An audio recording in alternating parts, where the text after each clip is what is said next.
સદગુરુ રામદાસ મહારાજનો જય.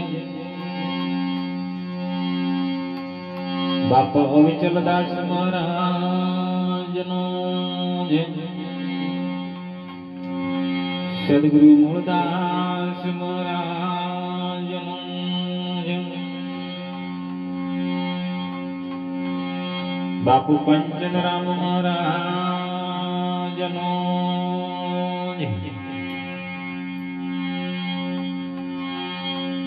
સદગુરુ મનુરામ મહારાજનો સદગુરુ કિરણરામ મહારાજનો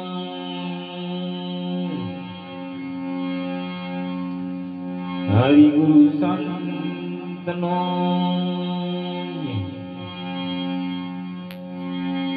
સત્ય સનાતન ધર્મનો અલખ ધની રામા પીરનો રામચંદ્ર ભગવાનનો આદિશક્તિ દેવતનો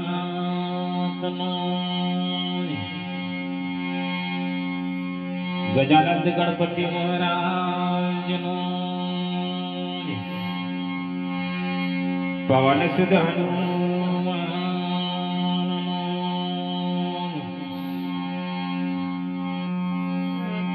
તેત્રીસ કોટી દેવનો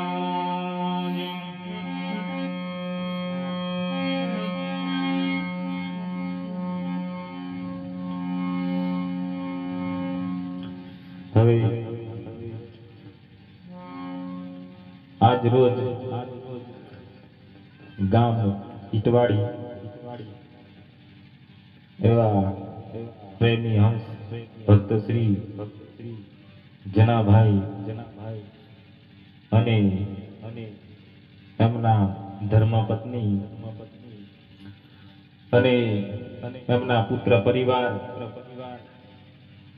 સાથે ગામના હરિભક્તો એકત્ર થઈ ભજન સત્સંગનો કાર્યક્રમ રાખ્યો. ખૂબ ખૂબ ધન્યવાદ. દૂર દૂરથી ભક્ત મંડળ અહીં પધાર્યા અને એકબીજાના સંતોના દર્શન થયા. ખૂબ અભાગ્ય. એટલે ભગવાન પરમાત્મા એમનું ખૂબ ભલું કરે અને સુખ શાંતિ આપે. સાથે જીવન સુધારવા માટે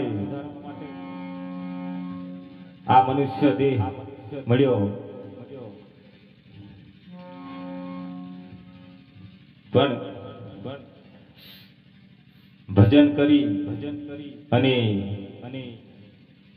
જે મનના મેલ જે કચરો છે ભજન કરવાથી આપણું નિવારણ થશે. અને જે કોઈ સદગુરુ હોય, સત કેવલ હોય, સ્વામિનારાયણ હોય, કોઈ બી સંપર્ક હોય, પણ ગુરુના ચરણ અવશ્ય સ્વીકારી લેવો. એમાં કોઈ ઉચ્ચ નીચનો ભેદ નથી. સર્વે એક.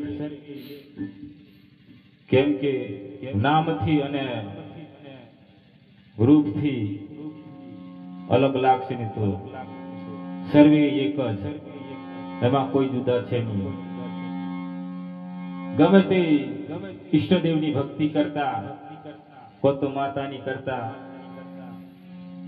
ભગવાનની કરતા, કોઈ બી પણ અવશ્ય મનચિત ચોંટાડજો અને સાથે સદગુરુના ચરણોમાં અવશ્ય રહીને ચાલો તો આપણા આત્માનું કલ્યાણ કરવા.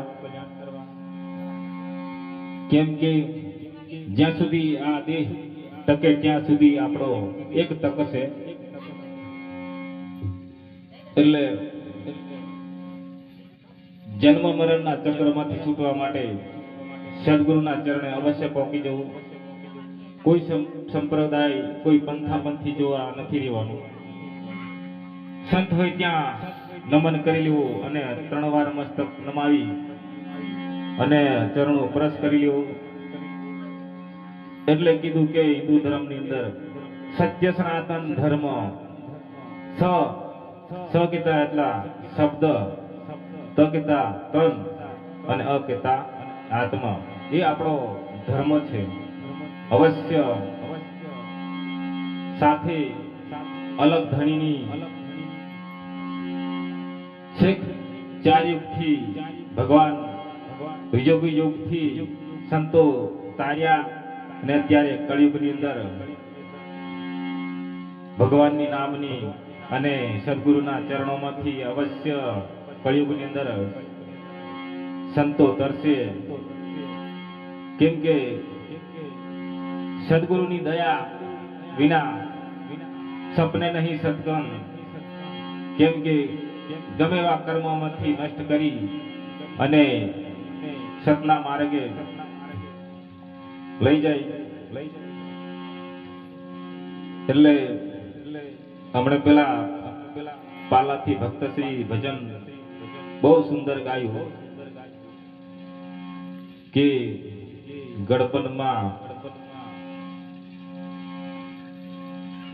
હું છોકરાને લગ્ન કરાયું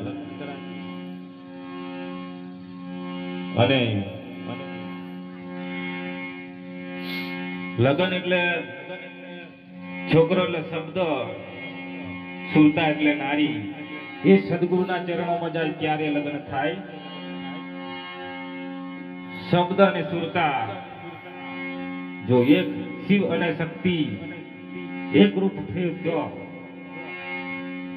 અવશ્ય સદગુરુ ગુરુના દેશની અંદર અને આત્મ તત્વ અવશ્ય ઓળખાવે. સદગુરુ દેવનો